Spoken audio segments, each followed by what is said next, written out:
Selamat pagi dan salam sejahtera bagi kita semua.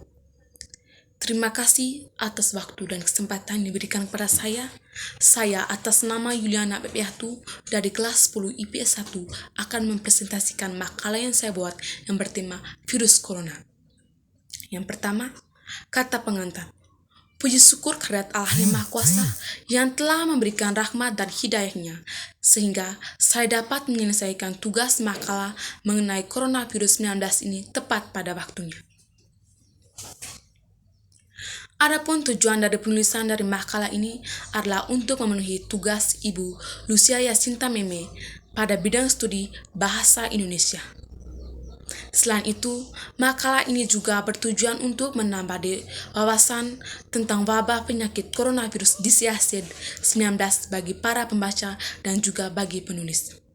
Saya mengucapkan terima kasih kepada Ibu Lucia Yasinta Meme selaku guru Bahasa Indonesia yang telah memberikan tugas ini sehingga dapat menambah pengetahuan dan wawasan tentang wabah penyakit akibat coronavirus disease 19 ini. Saya juga mengucapkan terima kasih kepada semua pihak yang telah membagi sebagian pengetahuannya sehingga saya dapat menyelesaikan makalah ini. Saya menyadari makalah yang saya tulis ini masih jauh dari kata sempurna. Oleh karena itu, kritik dan saran yang membangun akan saya nantikan demi kesempurnaan makalah saya. Yang kedua, latar belakang virus corona. Virus corona adalah bagian dari virus yang menyebabkan penyakit pada hewan ataupun juga pada manusia. Di Indonesia masih melawan virus corona hingga saat ini. Begitupun juga di negara-negara lain. Jumlah kasus virus corona terus bertambah dengan beberapa melaporkan kesembuhan, tapi tidak sedikit yang meninggal. Usaha penanganan dan pencegahan terus dilakukan demi COVID-19 dengan gejala mirip flu. Kasus ini diduga berkaitan dengan pasar hewan Huana di Wuhan yang menjual berbagai jenis daging binatang termasuk yang tidak bisa dikonsumsi seperti ular, kelelawar, dan berbagai jenis tikus. Dengan latar belakang tersebut, virus corona bukan kali ini saja membuat warga dunia panik. Memiliki gejala yang sama-sama mirip flu, virus corona berkembang cepat hingga mengakibatkan infeksi yang lebih parah dan gagal organ. B. Identifikasi masalah. Berdasarkan latar belakang tertulis, saya memberikan informasi berikut tentang masalah yang akan digunakan sebagai bahan pembahasan dalam makalah ini. Yang pertama, pengaruh pelaksanaan social distancing bagi negara-negara untuk meminimalisir penyebaran virus corona.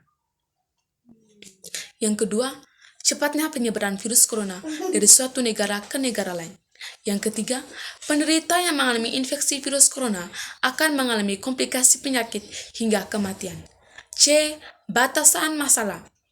Agar penelitian ini lebih terarah, terfokus, dan menghindari pembahasan menjadi terlalu luas, maka saya perlu membatasinya. Ada batasan masalah dalam penelitian ini adalah sebagai berikut.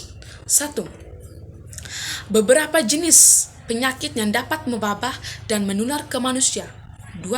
Pertama kalinya ditemukan virus corona di Wuhan, China pada akhir Desember 2019. Yang ketiga, gejala awal COVID-19 yang menyerupai gejala flu. Keempat, penyebaran tersebarnya virus corona ke penjuru dunia. Yang kelima, diagnosis dan pengobatan virus corona.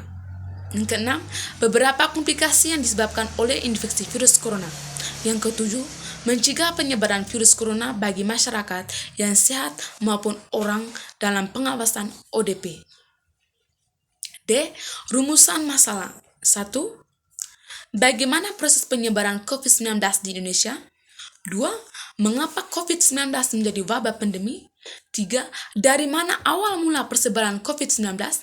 Yang keempat, bagaimana cara pencegahan COVID-19 oleh penduduk? E. Tujuan masalah. Dari beberapa masalah yang telah didefinisi dan dirumuskan, terdapat tujuan dari masalah itu. Yang pertama, memahami dan mengetahui gejala-gejala dari COVID-19. Yang kedua, dapat mengaplikasikan cara mencegah penyebaran virus corona. Yang ketiga, memahami dan mengetahui apa itu COVID-19 dan apa yang harus kita lakukan. Pembahasan A. Pengertian teori. Virus corona atau Severe Acute Respiratory Syndrome Coronavirus 2 atau SARS-CoV-2 adalah virus yang menyerang sistem pernapasan. Penyakit karena infeksi virus ini disebut COVID-19. Virus corona bisa menyebabkan gangguan ringan pada sistem pernapasan, infeksi paru-paru yang berat, hingga kematian. Severe Acute Respiratory Syndrome Coronavirus 2 atau SARS-CoV-2 yang lebih dikenal dengan nama virus corona atau jenis baru dari coronavirus yang menular ke manusia. Walaupun lebih baik menyerang lansia, virus ini sebenarnya bisa menyerang siapa saja, mulai dari bayi, anak-anak, dan orang dewasa termasuk ibu hamil dan ibu menyusui. Infeksi virus corona disebut COVID-19 atau Coronavirus Disease 2019 dan pertama kali ditemukan di kota Wuhan, Cina pada akhir Desember 2019. Virus ini menular dengan sangat cepat dan telah menyebar ke hampir semua negara termasuk Indonesia hanya dalam waktu beberapa bulan. B. Hakikat teori. Coronavirus adalah kumpulan virus yang bisa menginfeksi sistem pernapasan. Pada banyak kasus, virus ini banyak menyebabkan infeksi pernapasan ringan, seperti flu. Namun virus ini juga bisa menyebabkan infeksi pernapasan berat seperti infeksi paru-paru atau pneumonia. Sekian dan terima kasih.